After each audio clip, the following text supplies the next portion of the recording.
Добрый день. Good afternoon. We are starting our weekly traditional briefing with participation of Russian and foreign journalists who will participate in an online format.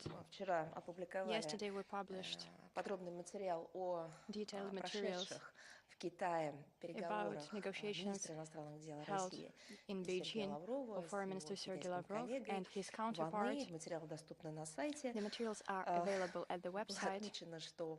It was noted that the negotiations are being held in the days when the Chinese people are celebrating one of their main holidays.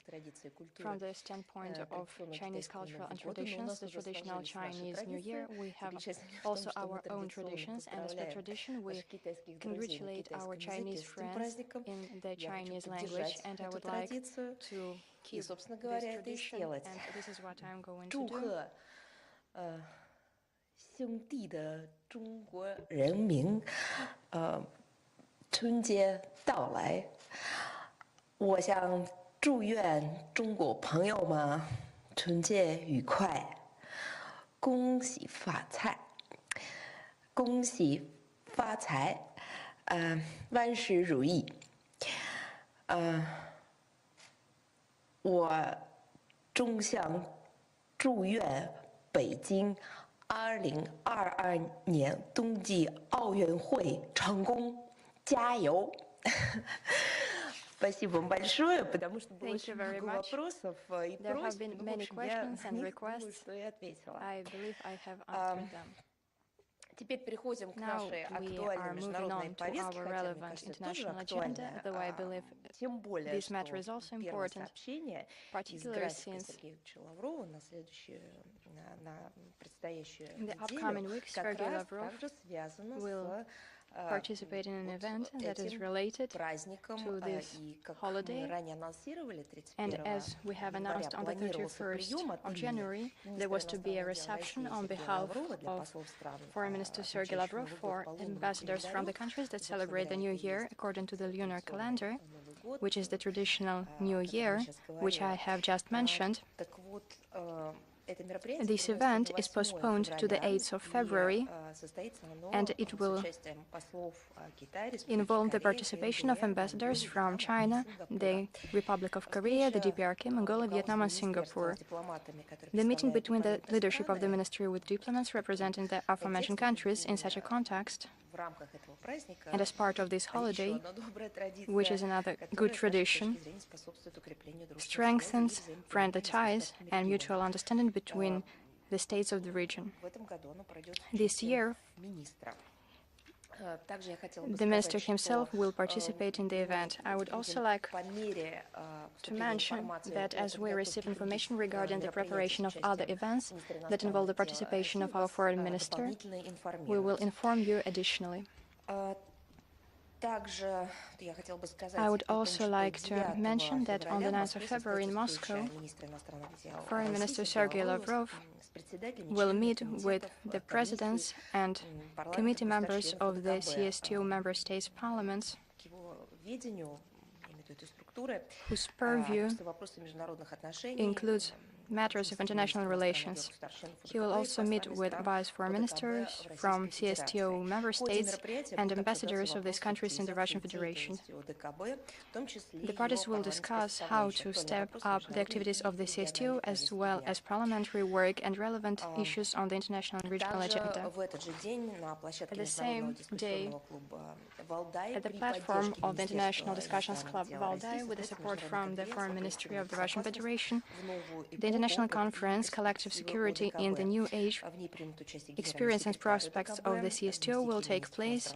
The CSTO General Secretary, Vice Foreign Ministers of member states will participate in the event, as well as politologists and international security experts. The conference is organized as part of a series of events dedicated to the 30th anniversary of the signature of the CST and the 20th anniversary of the organization in 2022. The broadcast of the event will take place from 10 a.m. Moscow time at the website of the Russian MFA in the section video, as well as in the accounts of the ministry in social networks. Relevant links, as usual, will be made available in the text version of the briefing. We have another important event upcoming on the 10th of February. In our country, we celebrate the professional holiday, the Day of the Diplomat. It was established by the presidential decree on the 31st of October 2002. This year, we'll be celebrating this holiday for the 20th time. It is also a kind of an anniversary. The date of the holiday is connected to the earliest recorded mention on the 10th of February 1549 of the ambassadorial prikaz, first ever state body in charge of foreign affairs in the history of our country. As per tradition, we have planned a series of events to celebrate this day. Unfortunately, due to restrictions related to the pandemic, the events mostly will be held in online or hybrid formats, but we will focus on providing as much information as possible. On the 10th of February, wreaths will be laid on memorial plaques in the building of Ministry with names of our colleagues who died on the fronts of the Great Patriotic War, as well as in peacetime in the line of duty. We will also lay wreaths on the tombs of prominent Soviet and Russian diplomats buried at the Novodevichy Cemetery. It is also envisaged that Foreign Minister Sergei Lavrov and MFA employees will lay wreaths to the memorial of Yevgeny Primakov.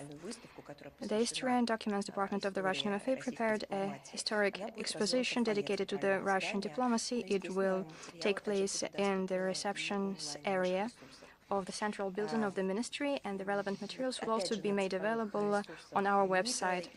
On digital platforms belonging to the ministry and Russian foreign missions, for the Day of the Diplomat, relevant materials on diplomatic service will be published ahead of the Day of the Diplomat as part of the event #MemoryDiplomats.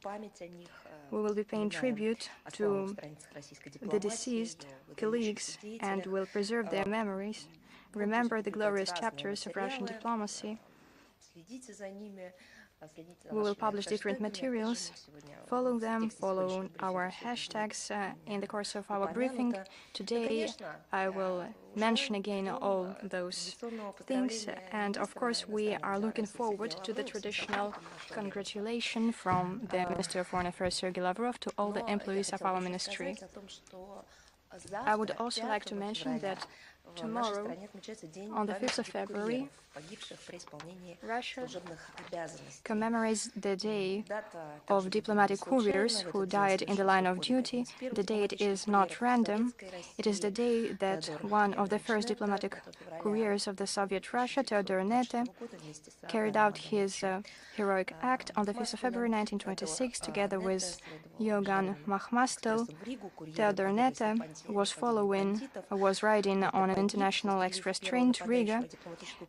The couriers were attacked by bandits. Theodor Nete died having shot one of the assailants, and the diplomatic post was protected by the heavily injured Yogan Makhmastel. Theodor Nete was buried on the 9th of February 1926 at the Vagansky Cemetery in Moscow in honor of them and in honor of the employees who died in the course of the Great Patriotic War were put on the memorial plaque in the high-rise building of the Russian MFA. It includes surnames of diplomatic couriers who gave their life to fulfill their duties. In current conditions, despite the introduction of radio and space communications, internet and other scientific advances, deep diplomatic courier channels remain one of the most reliable forms of communication. The successful work of the service in great part depends on human resources. The human element is very important. Diplomatic couriers are an unusual profession. It requires great responsibility to preserve and keep intact state secrets that have been in charge to such people. It is fraught with serious risks and challenges. Many diplomatic couriers, even today, are forced to operate in emergency circumstances. The pandemic also made different adjustments to the work of diplomatic couriers, and I believe that there will be many books written on the subject. State and ministerial awards are given to diplomatic couriers for showing bravery and making the right decision in order to protect the diplomatic post. I would like to mention that this year, this day,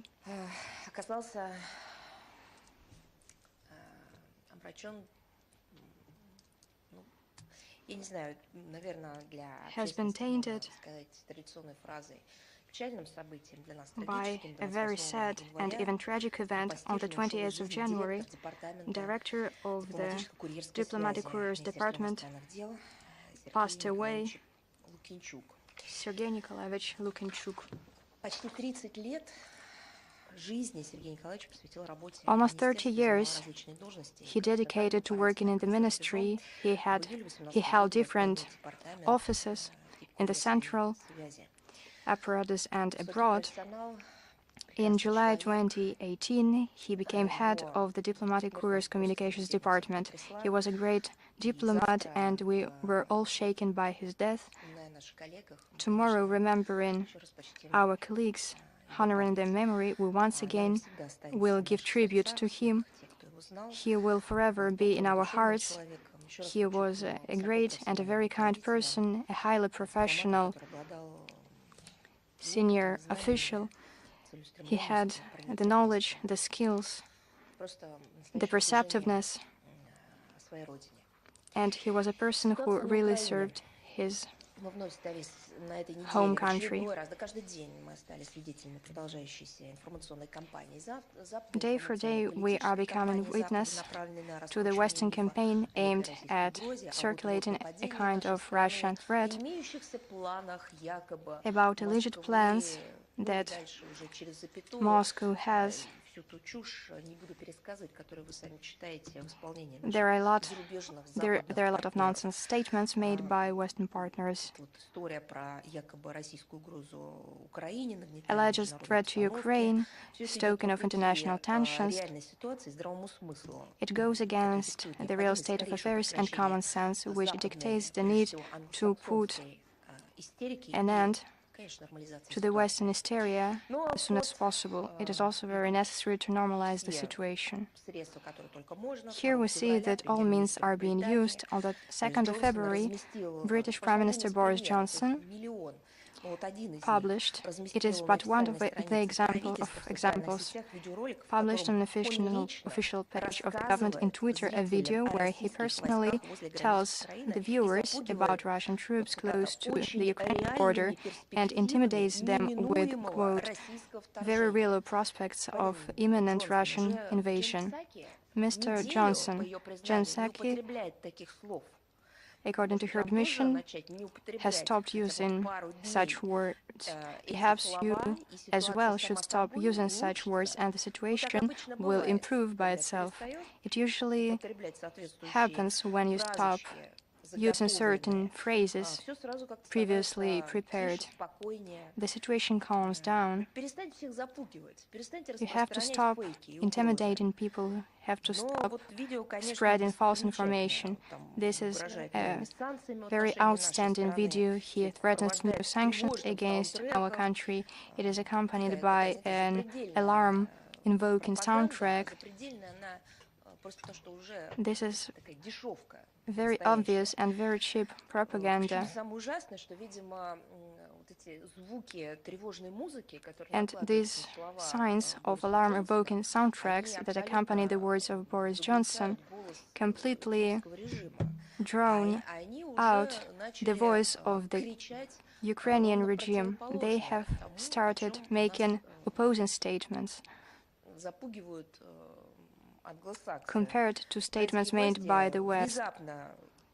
Ukrainian authorities suddenly realized that the West is using their country in their own political interests and are trying to backpedal.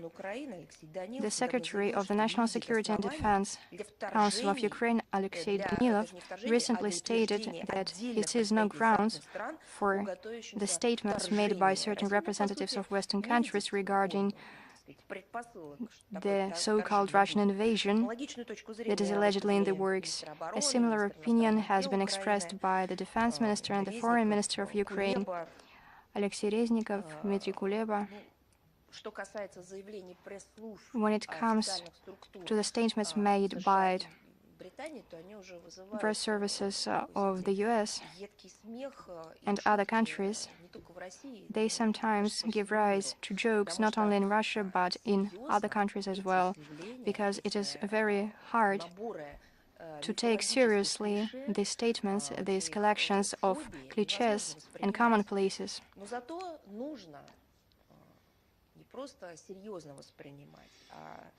Instead,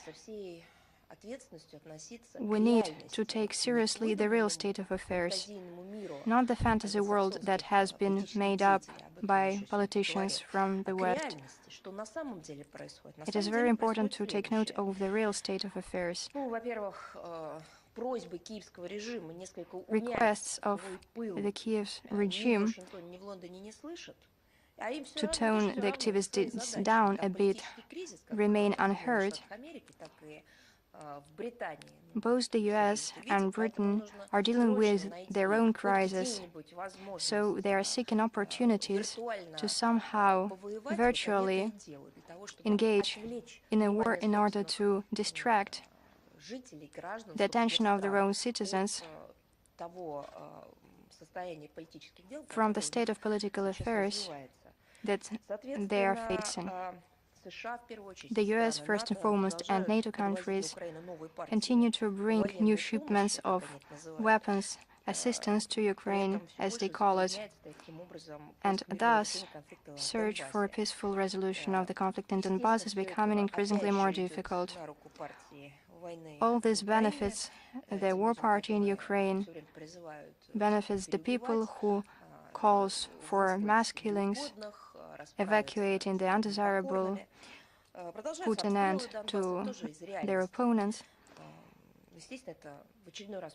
Shellings of Donbass are ongoing, violating the ceasefire in force from July 2020, and the call of the Normandy 4 made in Paris on the 26th of January to strictly observe both the ceasefire and the document that established it.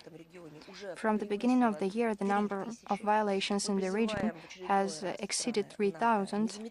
We once again call upon NATO countries to immediately stop stoking tensions and hysteria surrounding the internal Ukrainian conflict, stop providing military assistance to Kiev as one of the conflicting parties in the east of Ukraine.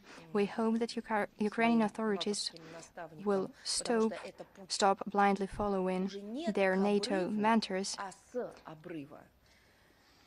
because they are not approaching a cliff, but rather they are soon to fall from the cliff if they continue as such. We call upon Ukraine to engage in a comprehensive dialogue with Donetsk and Lugansk in order to find a peaceful resolution to the conflict, as it is envisaged by the UN Security Council Resolution 2202, which is the package of measures to fulfill the Minsk agreements. Now, regarding Britain, on the 22nd of January, the British MFA and its head Elizabeth Truss made a number of loud statements. They stated the following: "We have information indicating that the Russian government hopes to establish in Kiev a pro-Russian leader. We also have the information from the British Foreign Office that allegedly Russian special services have ties to many former Ukrainian politicians. There have also been other statements, but as it turns out, the Foreign Office of Britain has not provided any proof, and the statements have turned out to be groundless. They have simply used the phrase, "we have information," and their favorite, "highly likely." These fakes have survived for a mere 2 hours. However, even so, they contributed to stoking anti-Russian hysteria. We should look in major detail into what is happening in this track, and we would like to draw attention to the tactics employed by Britain when they are caught red-handed. When we see the fakes that they publish, or the illegal actions, or the actions that we could be called criminal in character, we're not simply talking about that, we have information confirming that. We are giving the public the true documents that prove the actions perpetrated by the United Kingdom and the official structures, and the structures that are engaging in hostile activities against other states. Throughout 2021, starting from February, there's been a huge flow of leaks, compared to which the sensational Integrity Initiative story of 2018 was like a warm-up. The anonymous hacker group disclosed internal documents for a project launched in 2015 by the British Institute of Public Administration. It was a public institution. This project was a set of measures to combat Russian propaganda and hybrid warfare allegedly perpetrated by Russia and waged by Russia. What is exactly this initiative? Our United Kingdom partners formed think tanks, clusters, which were tasked with forming the support to the anti-Russian rhetoric, including in social networks. Of course, this was all paid. This work was done through secret contacts in British embassies. It was about creating a global network of informational influence and political interference in the affairs of other states. The Integrity Initiative cells were already functioning successfully in Germany, France, Spain, Italy, the Netherlands, Greece, and several other European countries. Then the Deputy Foreign Secretary of the United Kingdom, Mr. Duncan, said that he was forced to admit that since 2017 his office has allocated to the Integrity Initiative more than £2.2 million in the form of grants. At the same time, the Foreign Office said that they were not going to be transparent and through this provide Russia and other stakeholders with information about the project. Well, why would they do that? Of course, that's their interference. When we're talking about their interference, they have right to do anything. When other countries are suspected of interfering, it is always called out. There's another argument. They said that this information, if disclosed, could be used to undermine the effectiveness of the program. So they said, please don't interfere with our sabotage, basically, our program, because this could undermine the effectiveness of our criminal deeds. So has anything changed since 2018? Apparently, the United Kingdom's Foreign Office has multiplied its covert funding of such programs and no longer comments on the sporadic confirmations of their existence in principle to preserve the effectiveness of the implementation of such projects. They have found a way to stop the inquiries of the Parliament and the public. Now for a brief list of things, and we'll provide them on our official website, the list of things that London is trying hard not to let to leak into Western press, or God forbid the loyal British taxpayers find out what their money is wasted on.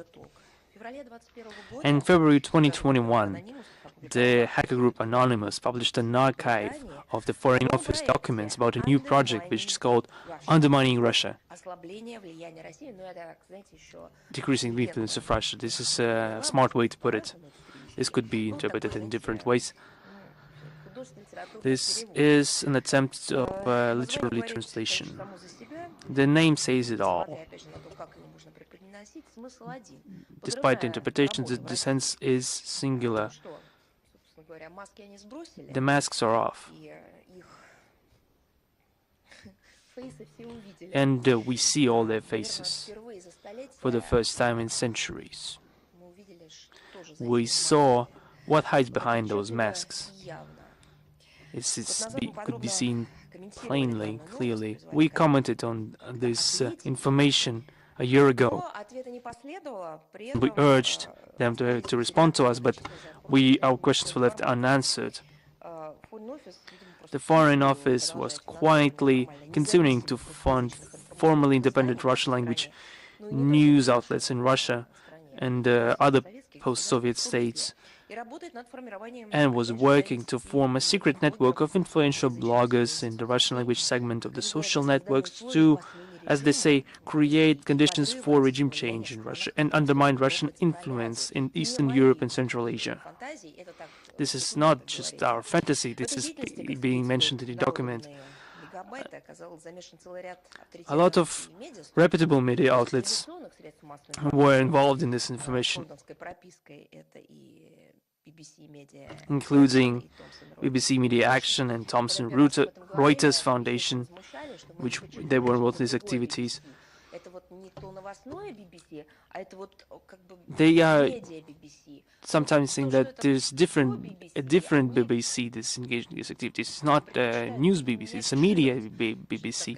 But they do not care for the fact that it's the same structure. They're trying to make it seem that they have some part of this news agency that is more safe and not engaging in any actions, but this singular corporation, and it's acting in all its parts are acting in uniform. Why do we mention this information? Because of the head of the British Foreign Office didn't rule out the possibility of imposing sanctions on the Russian media. She was speaking about Russian citizens and Russian media. There were a lot of questions, and I will add on that later. If there are any actions against the Russian media and journalists, correspondents,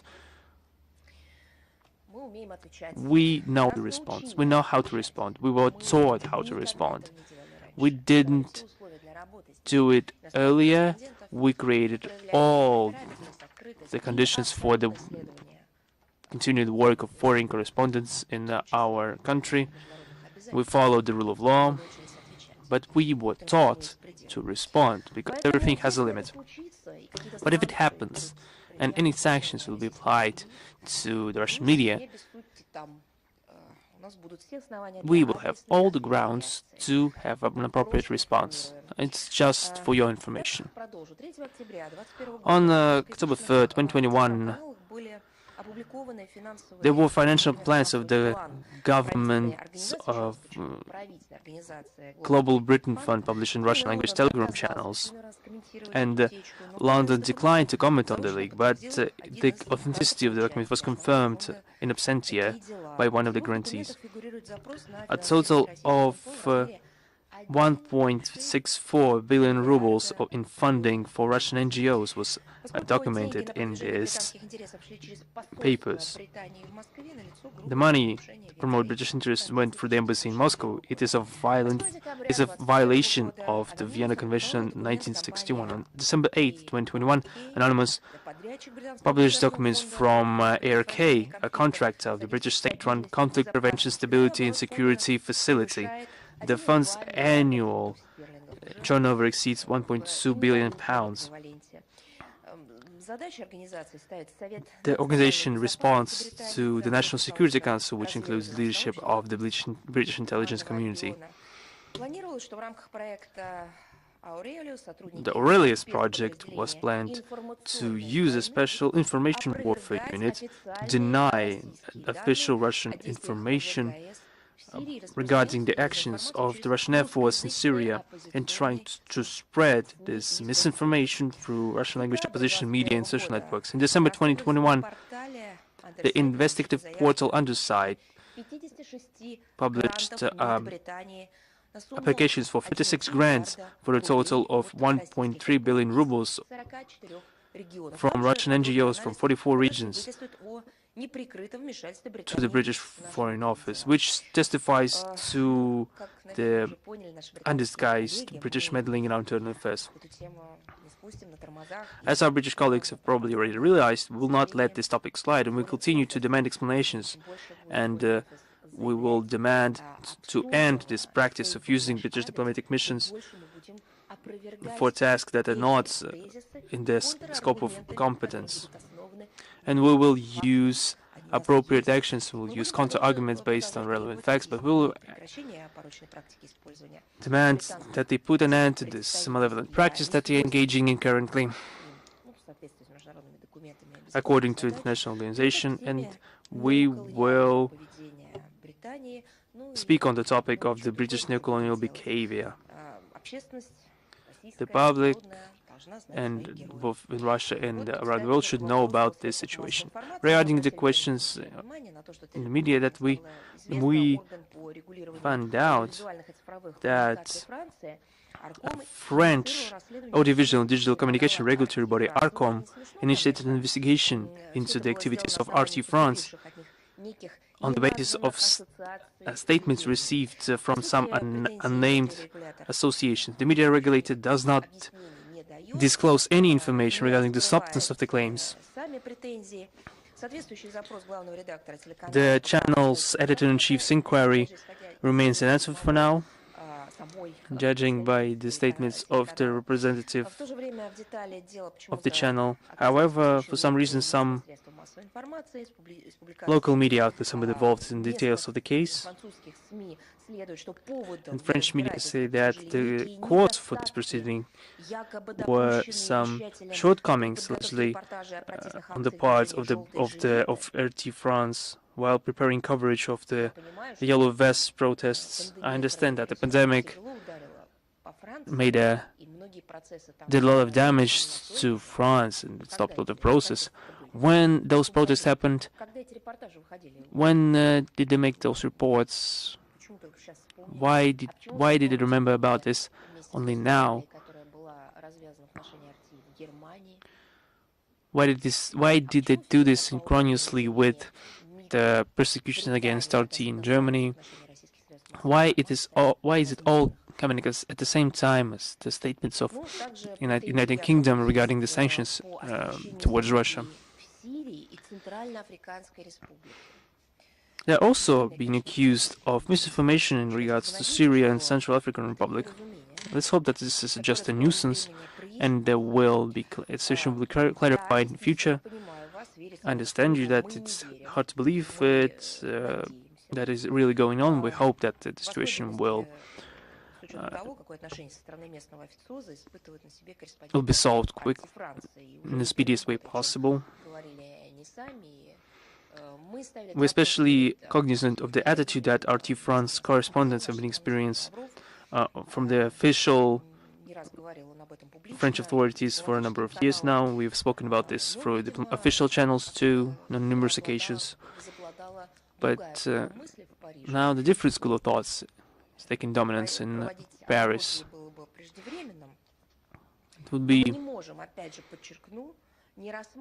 wise to not consider this in complex. The accusations against RT France are hard to separate from the events that are happening in Germany and unambiguous statements on the part of the United Kingdom and those alleged reports that have been published a week ago at the State Department of the United States website. France, Germany, United Kingdom, United States in recent days have declared a true kind of a war on the Russian TV channel RT. Is this just a coincidence? No, this is planned action. For what reason? To promote their own Anglo-Saxon rhetoric in the information space, to use their manual, and not to give any opportunity for counter-arguments to be spread that could support the other side. That's what it's all about. What Berlin is doing, this is beyond any understanding of what is freedom of speech. This is a combination of propaganda and violation of democratic principles. This step has become the last signal to and warranted a response on the part of our country. The situation surrounding artists' country offices in France, Germany, and a number of other Western countries that consider themselves model democracies, and this coordinated attack against Russian media, this is a manifestation of a practice of selective compliance with the principles of protecting media freedom and pluralism of opinion. Given the unanimous silence of specialist human rights institutions on the facts of this pressure exerted against the media and its intensity, unfortunately, as practice shows, this practice only grows over time and takes increasingly aggressive forms. This discredits the declared commitments of those countries to the higher ideals of democracy and devalues any claims to leadership in this area. We remember this conference on the freedom of the media and the protection of freedom of speech in London, which our journalists were not allowed to attend. We expect an impartial, fair and transparent investigation of this case and call on the French authorities to take all appropriate measures to ensure normal conditions for the professional activities of RT France. Another relevant topic, ICAO group report on the incident with Ryanair flight F4978 in Belarus airspace on May 23. On January 31st this year, during the 225th session of the Council of International Civil Aviation Organization, the Secretary General of this organization provided a final report on the incident of May 23rd, 2021. The report contains information about the work done by the group, the data it obtained, and the conclusions. Contrary to the statements of Western experts and politicians, the group came to the only possible conclusion. Considering the circumstances, there were no attempts to escort or intercept the flight F4978 on the part of the Belarusian MiG-29. As it can be seen from the report, the decision to let in wings was made by the crew of the air crew on their own accord. Everything matches the positions of the Russian side and the position of the official Belarusian authorities and the facts that have been given. But no, not everything is that easy. The evil doesn't give up. Such conclusions of the group, as might be expected, did not suit the Western stakeholders, because they planned to use this report to justify the unjustified restrictive measures against the Belarus aviation industry. As a result, the final report was inconclusive. This could happen. Using the majority in the Council, Western countries suggest offering the group to continue the investigation and apparently look for more evidence that they could find against Belarus. This transgresses all the rules of decency, for example. It looks as if the specialists of the organization are instructed to work on their mistakes and give the right result that would suit their Western suitors. Do you know what it reminds me of? Elections in Venezuela. As soon as you reach the result necessary to the yes on the elections, we will immediately recognize these elections as legitimate. This is what U.S. partners tell them. Elections have been carried out many times, but the results do not match expectations in Washington, and so they do not recognize them as legitimate, and so they insist that another round of elections should be held. These are historical facts. No matter how hard they try, all these facts will be reflected in books, monographies, other written materials, and shame is unavoidable for future generations of American citizens and other Western politicians, and for those who is providing a beacon to them. A prominent American politician, head of the State Department,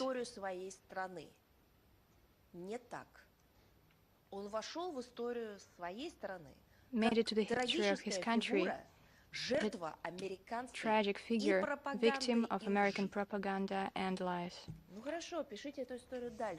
You can continue to write this story. What is going to happen to people who are mass victims of this Anglo-Saxonian disinformation? One of the purposes of the group was to identify gaps in ensuring flight security. For example, it follows from the report that messages about the threat of explosions on the aircraft were read in certain European states more than 24 hours after the fact. However, instead of drawing up measures to remedy the situation, the attention of Western members of the ICAO Council was focused on criticizing Minsk. We once again see that actions undertaken by Belarus, based on the information regarding a threat to the flight of security, are without compunction used by a number of states to promote their own selfish political interests. It would be interesting to see how Western states would react to the investigation should it concern other similar aircraft situations, such as the landing, for example, of the Bolivian president aircraft in Vienna in 2013, landings in 2016 in Kiev by a Belarusian company plane, and the emergency landing in Berlin in May 2021 of the Ryanair air company plane that was following Dublin-Krakow route and that received a message about an explosive device on board. The national civil aviation and ICAO should not become instruments of political pressure or fight against undesirable governments. We hope that it is in this spirit that the organization and its experts will continue to carry out their functions. Another theme: the Executive Committee of the European Economic Commission of the United Nations adopted the project of technical cooperation entitled Comparative Analysis of Technical Instructions for European Inland Water Routes in order to improve efficiency and security of internal water transport in the region of the UN European Economic Commission. It will be financed from the voluntary contribution of Russia to the UN European Economic Commission. The budget comprises $242.3 thousand US. It will be carried out from March 2022 to February 2024. The main goal is to provide technical assistance to integrate European internal water routes. The project is meant to elaborate a unified approach and a legal framework in order to ensure mutual recognition of documents necessary for navigation. As part of the project, recommendations will be prepared to eliminate barriers that prevent freedom of navigation. We will continue to work with the Commission and use the instruments available to the Commission in order to promote international development in this field.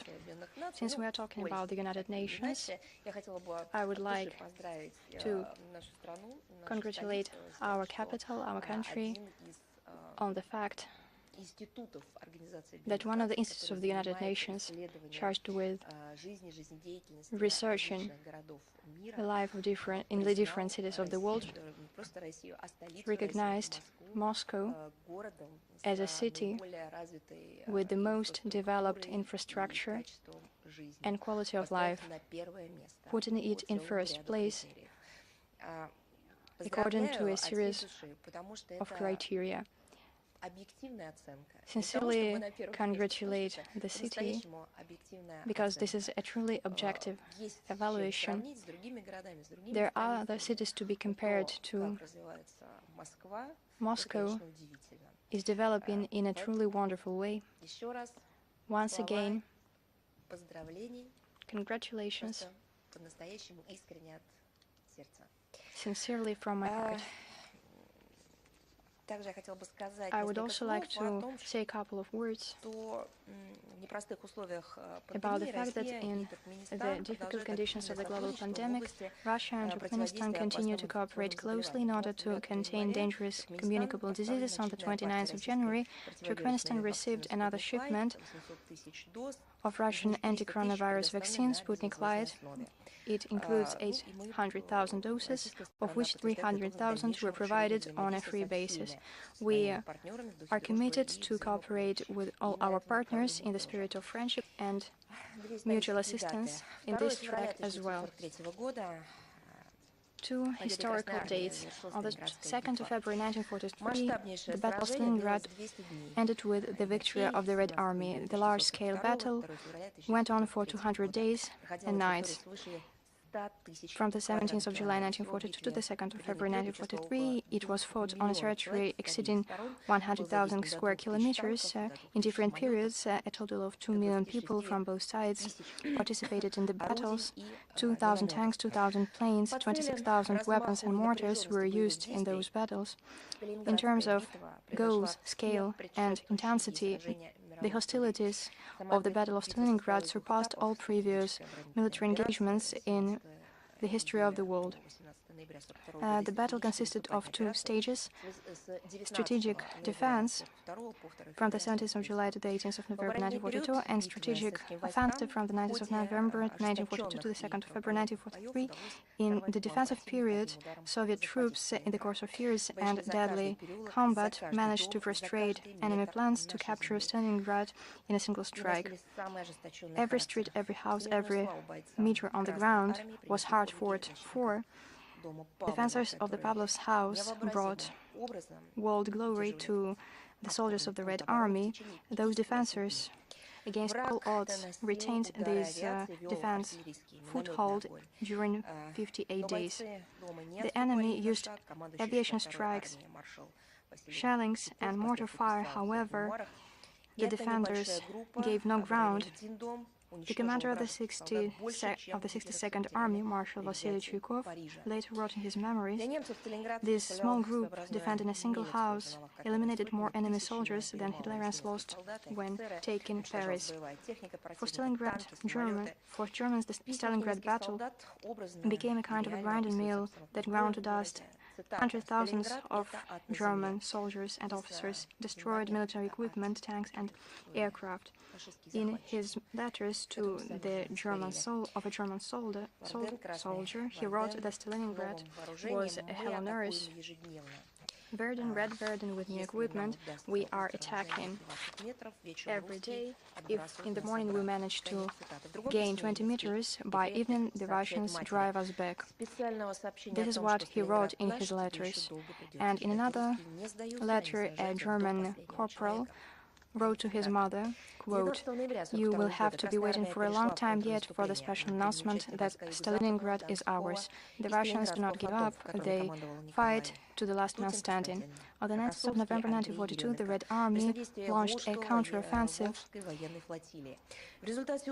Troops from the south, western Donetsk and Stalingrad fronts, under the command of Nikolai Vatutin, Konstantin Kosovsky, and Andrei Yeremenko, participated in this counter-offensive with support from the Volska flotilla. As a result, German troops have been surrounded due to a convergent attack launched by the troops on the 23rd of November. For the first time in the history of World War II, German troops were surrounded in such a way. The operation culminated in the Operation Ring, which resulted in the army of Field Marshal Friedrich Paulus being completely defeated. Field Marshal Friedrich Paulus, 24 German generals and 2,500 officers and the remaining troops were taken as prisoners. The Battle of Stalingrad culminated in a resounding victory for the Red Army. It decisively impacted the course of the Great Patriotic War as well as World War II as a whole. Total losses of the enemy in terms of killed, injured, taken prisoner and missing in action comprised 1.5 million people. The Nazis lost a fourth part of their troops operated on the Soviet German front. In this context, Germany for the first time declared a day of national mourning to honor the defense of Stalingrad. The Soviet government, on the 22nd of December 1942, established a medal for Stalingrad's defense and awarded it to over 700,000 participants of the battles.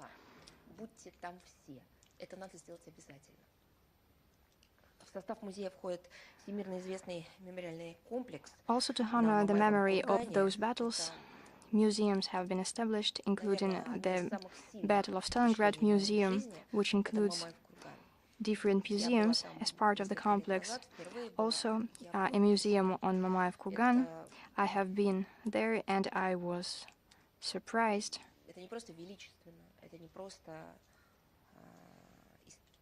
It is not simply an impressive historical place. It is hard to imagine that it was built in those post-war years when the main purpose was to restore the country. How was it done?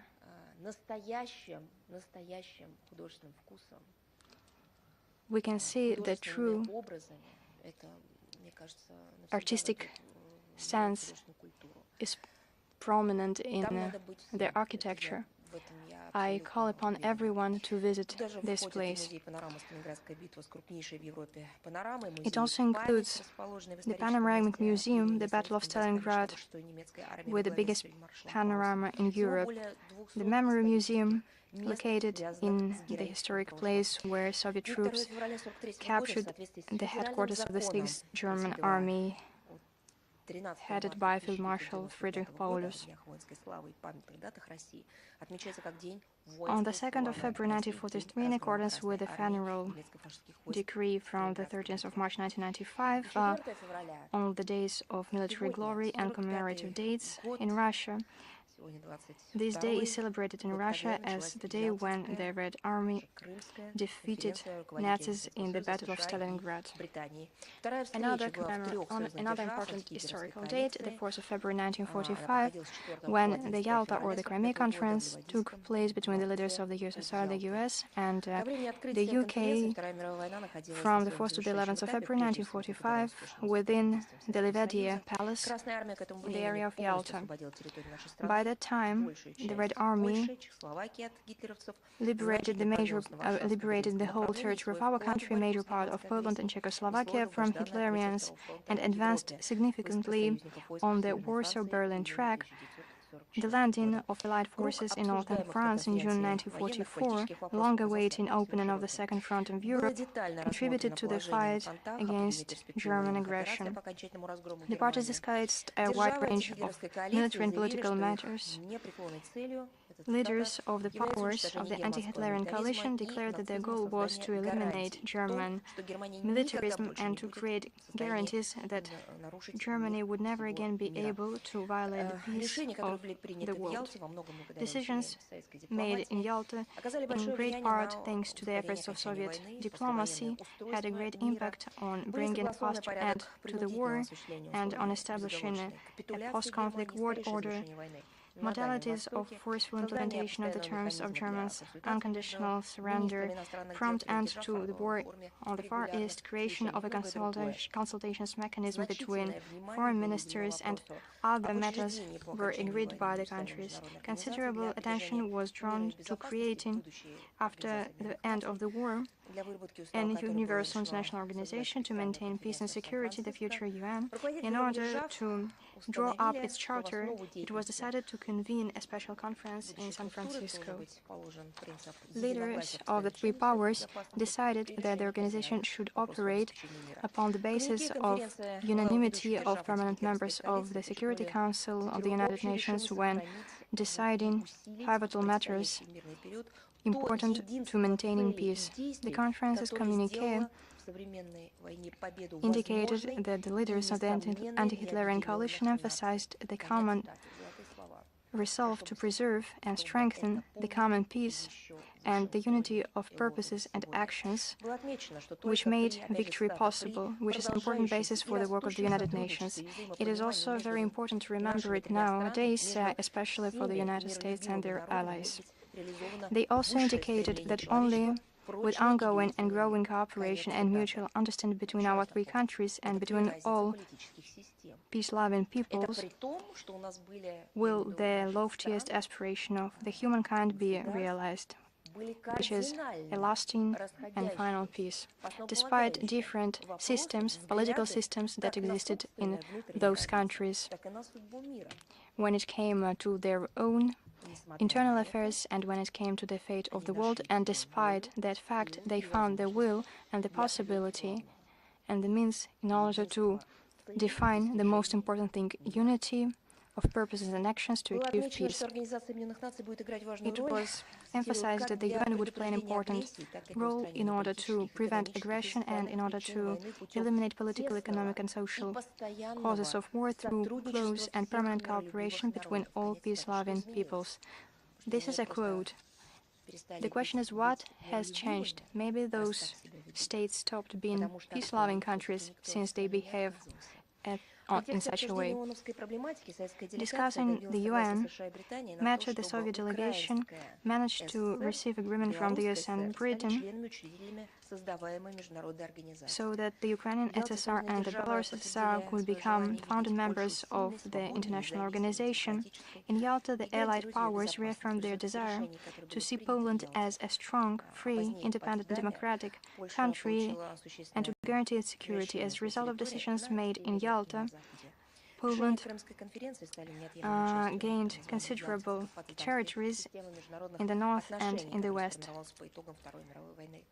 Decisions of the Crimea Conference became an inherent part of the Yalta-Potsdam system of international relations that had been created after World War II. All those who are interested in history can read the documents from the archive of the Russian MFA regarding foreign policy and diplomacy of the anti-Hitlerian coalition. And now, questions. Izvestia. Can you hear me? And now I hope that I will also be able to see you. Just a second. My first question. Russia stated that there could be risk for its security should Ukraine enter NATO. Do you think that the US and NATO countries will be able to provide Russia with long-term, legally binding security guarantees? And will parties be able to agree not to create conditions that could be seen as a threat by the other side?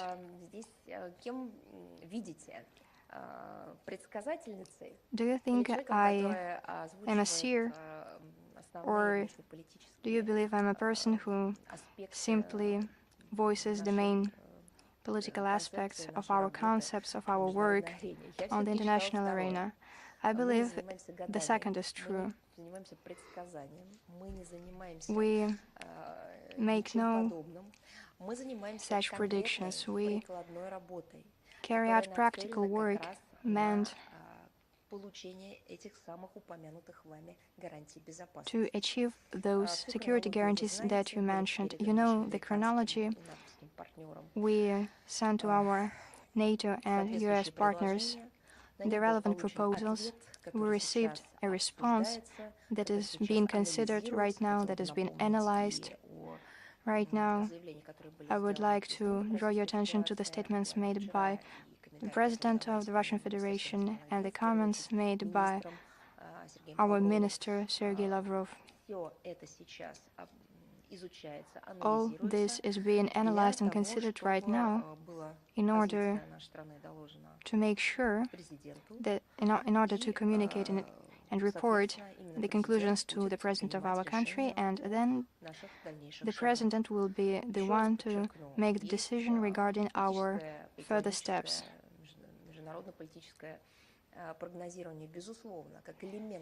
Of course, there is political predicting as an aspect of the world work, but what we do is practical work of diplomacy. We do everything in our power to draw the attention of our partners to reality and to ensure that they fulfill their commitments and obligations. We have reminded them of their commitments, about which they have either forgotten or, sometimes in cases when they are not independent players, have not even been aware of. Sometimes they have not read all those documents because they believe that all documents might no longer be relevant. We reminded them of the commitments regarding security that were signed by their governments. So we also engaged in educational work.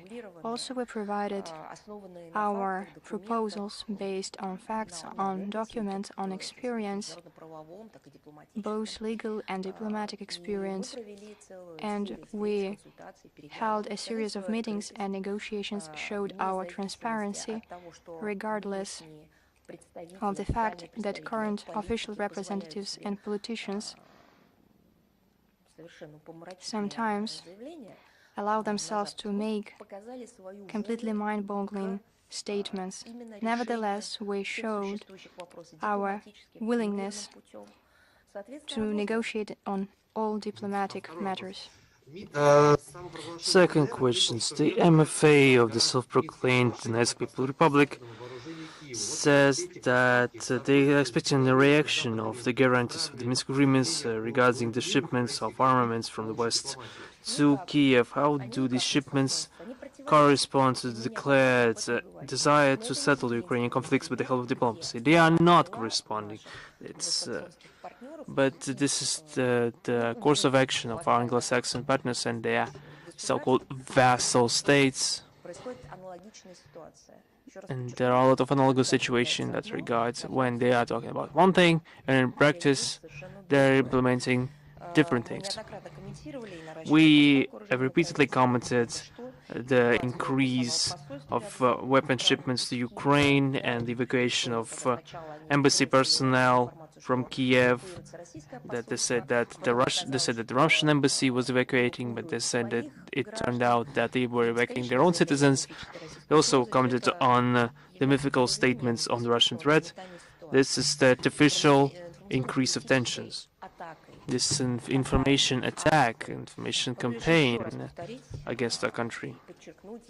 I can only repeat after Mr. Lavrov, everything that West does in the area of pumping the Kiev Authority with weapons creates its additional temptation to transfer to forceful methods to resolve the issues at the east of Ukraine.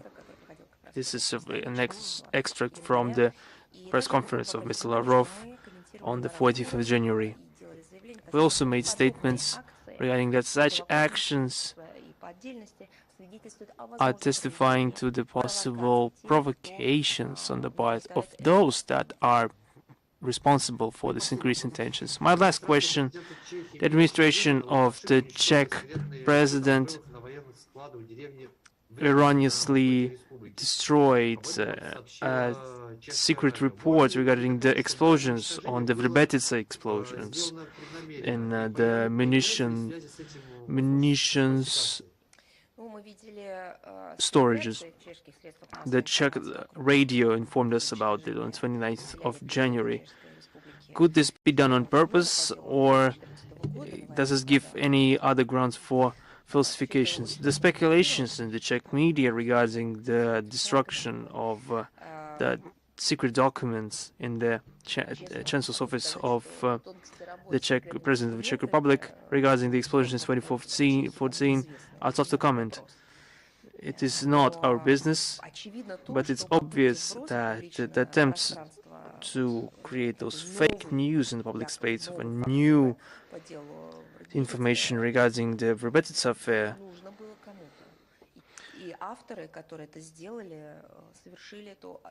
these attempts were required by someone, and these provocations were needed year after the first information attack.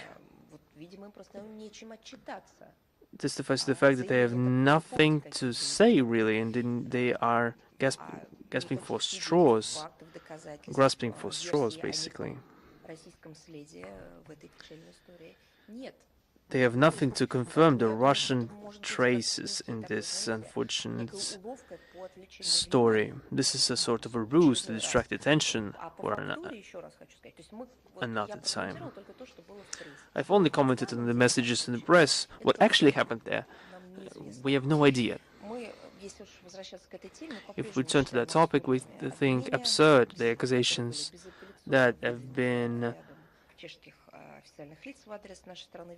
given by Prague to Russia in the spring 2021. They used this story of explosions in Verbetitsa to destroy the architecture of relations with Russia. Despite the statements on the alleged desire to improve relations between our countries, we see no practical dimension in those efforts so far on the part of the Czech authorities. Is that all? Yes, thank you. International Affairs, are you with us today?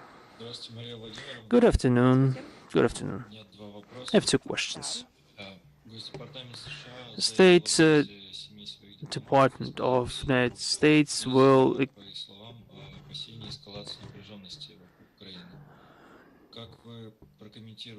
take the diplomats away from Belarus because of the fears of escalations of tensions around Ukraine. How would you comment on the motives and their decision? This is the sovereign decision, of course, but it would be blind not to see that this is all linked to the whole Syria topic I mentioned, that the topic of the whole evacuation of the embassies in Ukraine and Belarus. It began with the fake news regarding the evacuation of the Russian embassy in Kiev, but then it turned out that this information was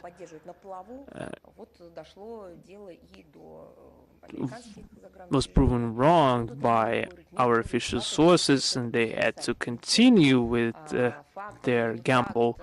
And they don't care about whether it's a fact or not. They don't care how they will prove their statements right.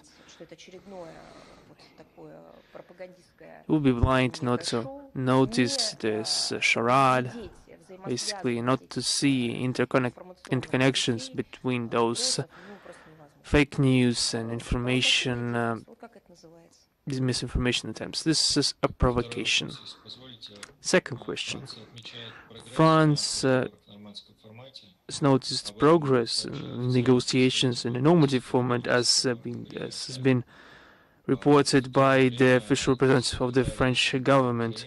And the Secretary of the Council of National Defense of Ukraine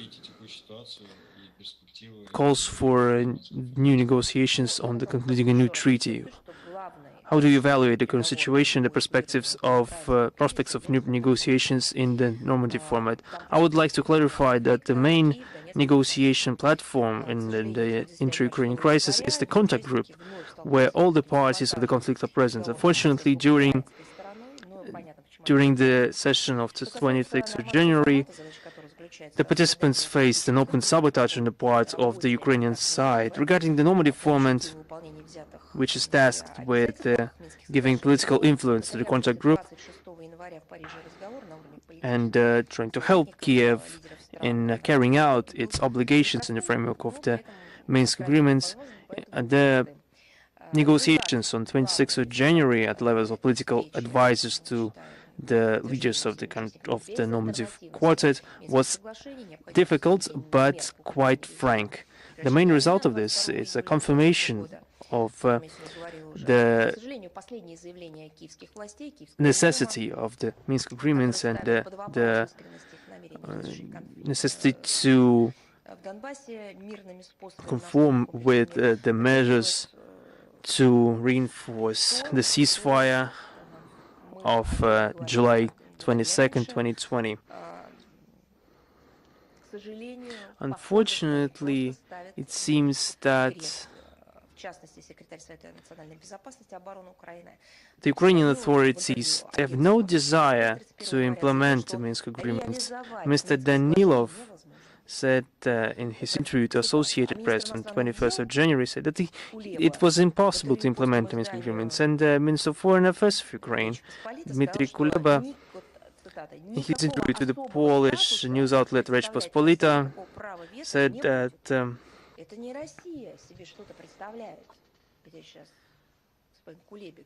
there will be no special status and no veto right as Russia perceives it. These documents were signed by the President of Ukraine, and they have been worked out with the participation of the President of Ukraine. It's not us who sees a sort of a special status. These provisions are enshrined in the document. If Paris wants to reach progress in settling this conflict, both our French and German colleagues need to, and this would be probably not the easiest task, they need to work at Kiev to force it to implement the Minsk agreements. Thank you. The Moscow Post, are you with us today? Good afternoon. If you allow me, we have 3 questions. You have a new entourage, you have a new room. Yes, have you noticed that? Yes, of course I noticed that. I am an observant person. This is temporary, though. The Secretary General of NATO, Mr. Stoltenberg, offers Russia to resume relations and begin a dialogue. How could you comment on that? We discuss that, we hear that constantly.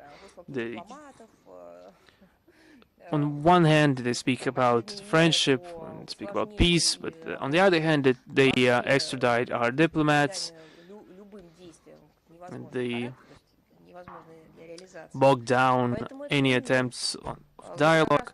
This is not new for us. This is the same thing we talk about when practice really differs from their words, and their theses have nothing to do with the real situation. We hear their calls for dialogue, of course, and then behind closed doors we are given to understand that the main topics of those contacts and negotiation process and dialogue, the main topic should be Ukrainian issue, and the alliance has nothing to do with the Ukrainian problematic, but they always incorporate the issue in the agenda. We are always open for a dialogue as such, but it should be equal. It should take into account the interests of all countries and the concerns of all the countries. The rules are identical for everyone, and the attitude towards everyone should be equal. This thesis is not being elaborated for NATO specifically, because in other structures or organizations use same principles. It is our position, it's not our invention.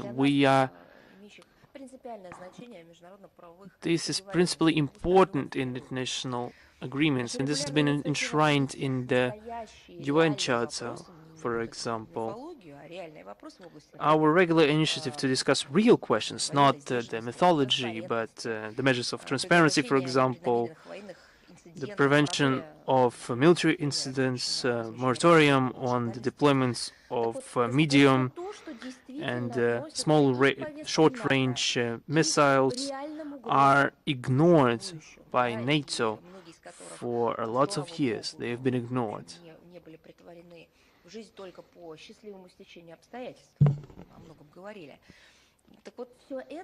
And this has been ignored.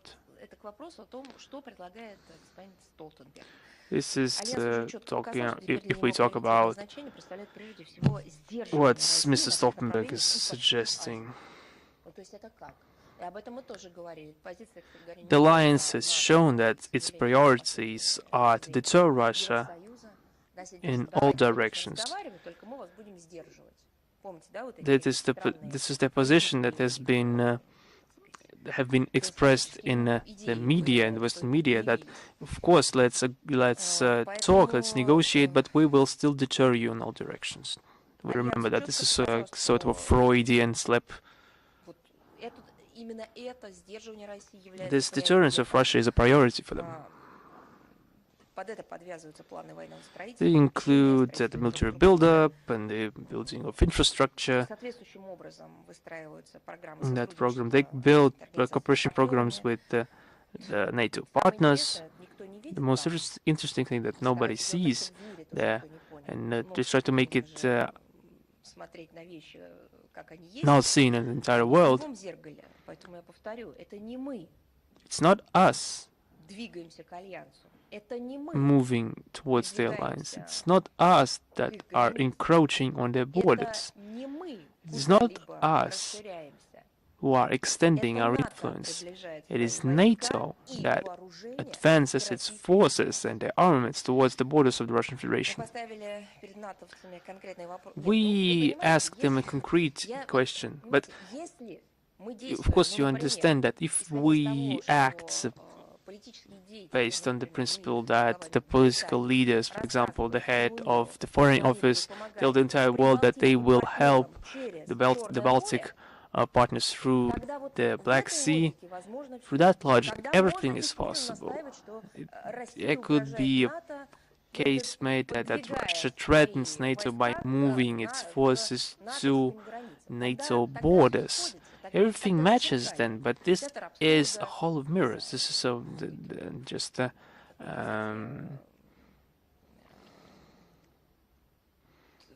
fantasy world. This is just a freak thriller or some B-movie. We understand geography, we understand facts, we know the numbers. For now, of course. The education, what we call it, and adequate perception. We asked NATO concrete questions on security guarantees, namely non-extension of the alliance and non-deployment of strike forces of military system along our borders, and the return to configuration of NATO forces at 1997. We also asked the country members of the alliance and the EU countries how they understand the principle of the indivisibility of security. This is the obligation that has been taken on by the EU countries, for example. We are convinced that it is not possible to increase our own security at the expense of the security of other countries. It is inadmissible. But I can explain it by the fact that when I am asked why they are making such errors, such geographical, factological errors, for example, of course the problem is in education. It's obvious. Even if you don't know something, of course you can say that you don't know something. But there are all means today, in our day and age, to spend just a couple of minutes and find the desired documents or desired information. During 20-30 minutes, to have a basic understanding of a certain issue.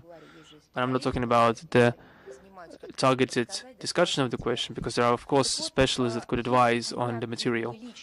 I have my personal response to the question why they are pushing this absurdist motive that we are threatening NATO, or whatever we are hearing now, helping the Baltic partners through the Black Sea, for example,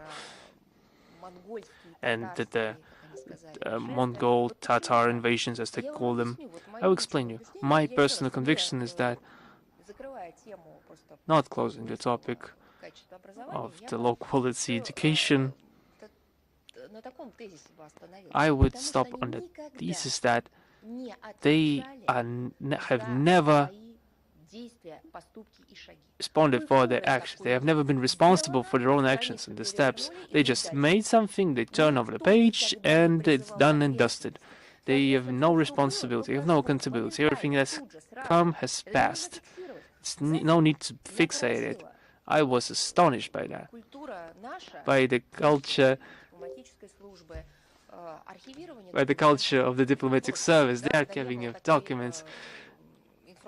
There's never been an electronic base before the creation of the digital technology. It's been manually collected. There are means of collecting information now, of course, collecting statements. This is all up. Statements, for example, are part of the political approach of a certain state. Everything could be looked up. In the recent 20 years, I can say that we have received a lot of financing for that. This is just a cultural work. You can find almost every statement of every document and the statement of the Minister of Foreign Affairs, for example, in the internet. Over the recent 20 years, transcripts, videos are all available on the website of the Russian MFA, because we are ready to answer both for our actions and for our words. We are completely willing to do it. We once again emphasize the consistency in our approaches and the consistency in our positions. Taking into account the statements of trust, to find on the website of the Foreign Office of Britain the transcript of her speech. But I couldn't do it. They don't have such a practice. They are not accustomed to being brought to account. They have gotten used to making statements depending on the current, momentarily conjuncture and situation. And they do not worry about what is going to happen in the future. How their words are going to match to deeds is not something that they care about. Many of their statements are erroneous. They do not even feel it necessary to be interested in the position of their own state. They do not have any commitments or obligations derived from the past. They only have obligations and commitments that are necessary for them to maintain the interests that they have today or tomorrow, but in a very short-term period, especially in the context of elections. And second question. How could, in your opinion, Moscow answer to London's actions on assets and property of Russian citizens, as well as assets of Russian companies in Great Britain? This is an outrageous situation, an outrageous statement. This is why I looked up transcripts in order to compare what was said to what was reported to what was said. We have taken note of the outrageous statements made by the Minister of Foreign Affairs of Britain, Elizabeth Truss, regarding the intention to adopt in the parliament a document that envisages new grounds for applying sanctions against Russian legal and physical persons. In such a case, any person and any company could fall under sanctions.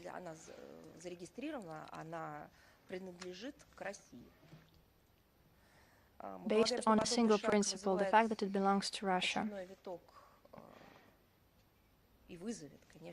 This will bring about another round of tensions. It will not contribute to normalizing bilateral relations. It is bilateral relations, and their improvement is something that the politicians have been talking about as something necessary. Britain continues to undermine its own investments. Attraction poses a threat to its own major businesses. It goes against the principles of the development of the democratic society. I understand that Britain is a constitutional monarchy with classes. However, they proclaim that they are a democratic country. We'll follow closely the situation. However, if those announced sanctions will be applied to any Russian companies, as Britain stated, without legal grounds, it will become an obstacle to the development of commercial and economic ties, and we will respond accordingly. We have drawn London's attention many times that Britain has become a laundry to launder dirty money. We have provided information through law enforcement bodies about people who escaped from a country and have settled in Great Britain, continue to engage in criminal activities, while British authorities turn a blind eye despite court decisions and facts provided to Britain. They ignore all this information. People who have behind them real crimes have been supported by official authorities of Britain, as they did supporting the militants of North Caucasus. This is a bad tradition that Britain perpetuates, and they should do something about it. Have I answered all your questions, or do you have something else? Another question. Dmitry Kuleba, Foreign Minister of Ukraine, announced the creation of a new alliance, which will be an anti-Russian alliance, Ukraine, Poland, Britain. Do you think we should take this alliance seriously? If we should take this alliance seriously, and if we should take Mr. Kuleba seriously, this is already not a question that you are asking. You have to understand that any alliances created against somebody are doomed from the start, not because it is something that we wish, but because there is a certain logic, a certain historical experience. In a legal framework, to oppose real aggression, to unite in order to prevent or oppose new challenges and problems, it is normal. But to create blocs, unions, alliances, groups of countries, in order to be friends against somebody without any real grounds, is at the very least a foolish thing to do. Not to mention, it goes against the commitments assumed by those countries, international legal obligations that they have.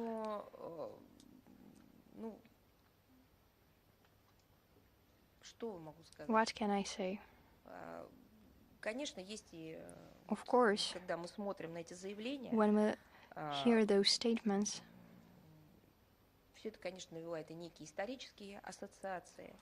certain associations are evoked which are not in favor of the countries that make such alliances. I would like to remind our Western partners that stoking militaristic rage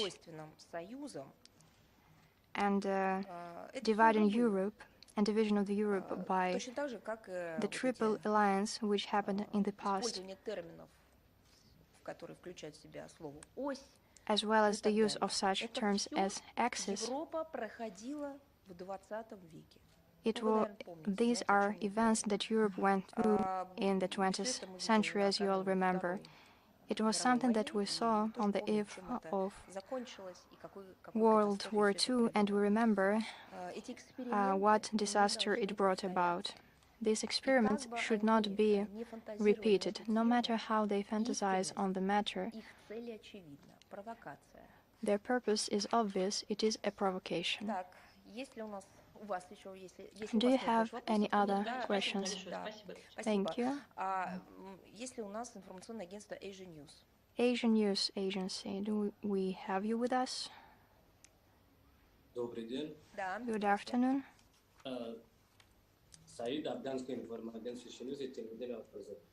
News agency Asian News. According to Russian mass media, recently Kabulov stated that Russia does not rule out the possibility that Kabul will send to work in the embassy in Moscow a number of diplomats, junior diplomats, and middle-ranking diplomats.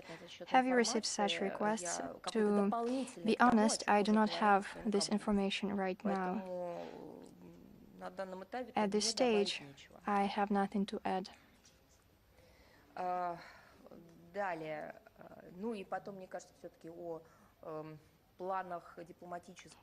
Regarding plans of the diplomatic service in Afghanistan, it would be correct to address the authorities of Afghanistan or their representatives.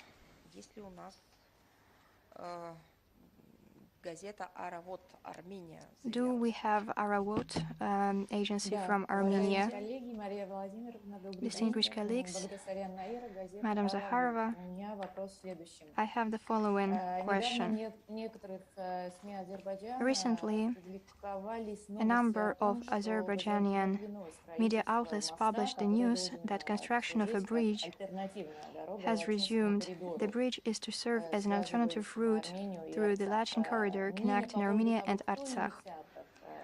Opinions regarding who was the initiator of the construction vary, but there are statements that it was Russia who undertook the construction. Could you comment whether this information is true? And should such an alternative route appear, will the restrictions in force in the Latin corridor still be in force? I do not have information at the moment. I have seen the messages, and of course we will follow closely the situation. As soon as I receive any information, I will share it with you, but right now I do not have the information. CNN, please, if you are with us.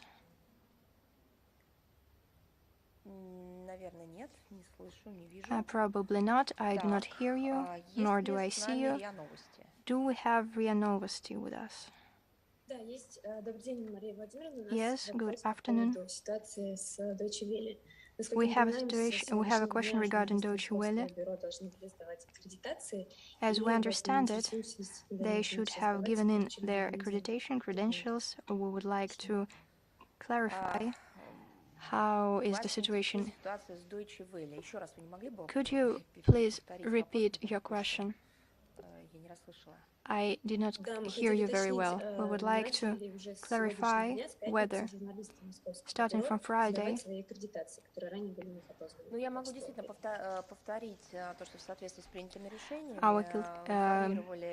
in Deutsche Welle started to give in their accreditations. Deutsche Welle informed that starting from today, the 4th of February, 2022,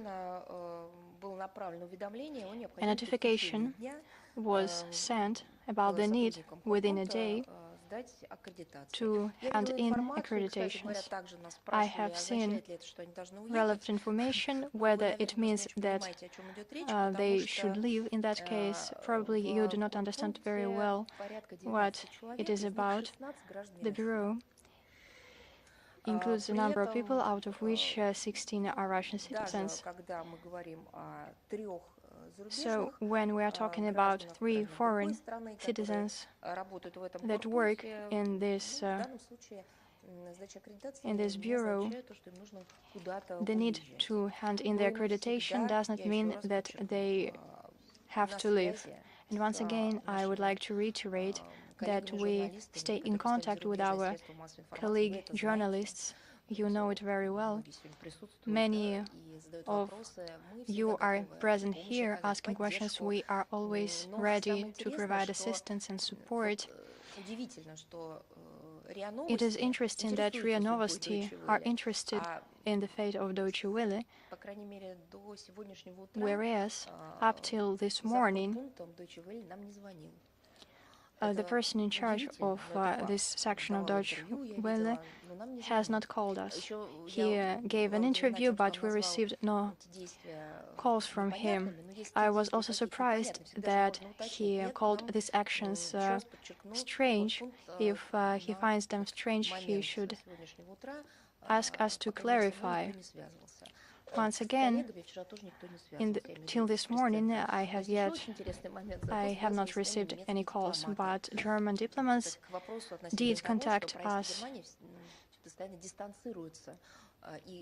German government always disassociates itself. They say that media is autonomous, that they have nothing to do with them, but it is surprising. Journalists do not communicate with us regarding issues that concern them, whereas German diplomats do contact us in their stead. Well, we are always in contact, we are always ready to assist, answer any questions, show some understanding. And another important point, yesterday evening I was asked what further steps will be taken.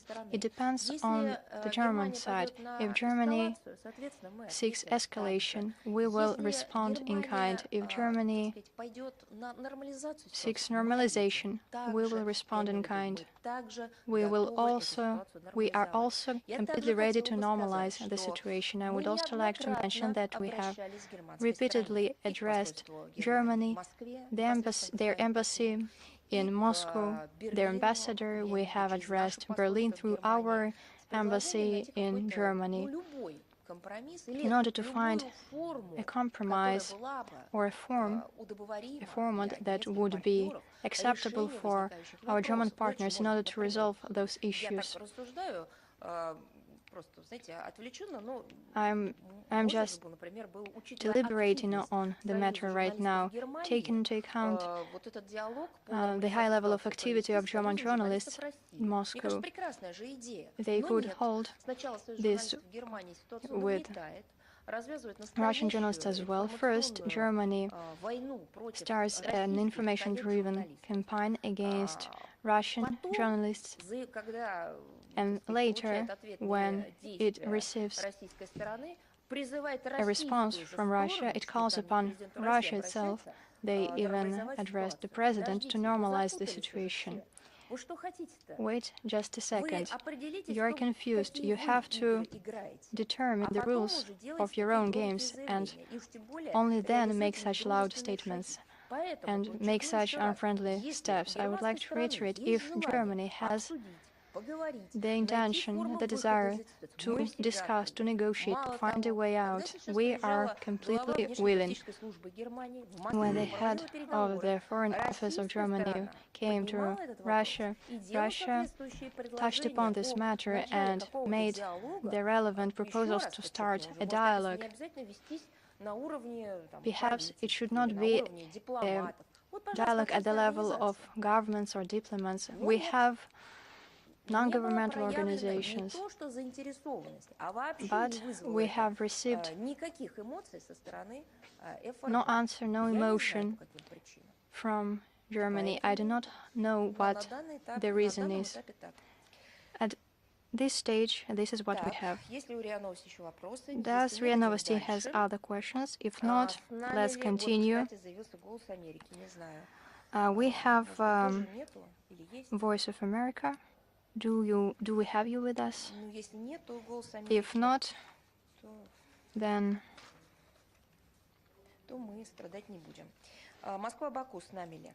I will give the floor to Moscow, Baku, if you are with us. If not, in that case, moving on, I would like to ask if somebody has questions. TASS, Рамина Зималова, I would like to ask another question. There is very little time till the Olympic Games in Beijing start. Could you say some inspiring words to our athletes that participate in the Olympic Games? As you have probably noticed by now, I take advantage of the opportunity provided by relevant media outlets such as Match TV channel to give relevant interviews. We have an interview scheduled, by the way. I will be able to speak in detail, but since you asked, I will respond sincerely. Guys, do everything that you have been prepared for, what you dedicate your lives to, what you give your strengths, your time to, not only you, but your relatives, your friends as well. Success, victory, happiness from victory, patience, and also happiness from the victory of your friends. I wish you a great atmosphere that I hope will not be spoiled by anything, not the pandemic, not the underhanded actions of others. I wish you a true, beautiful Olympic atmosphere, and I wish you self-confidence.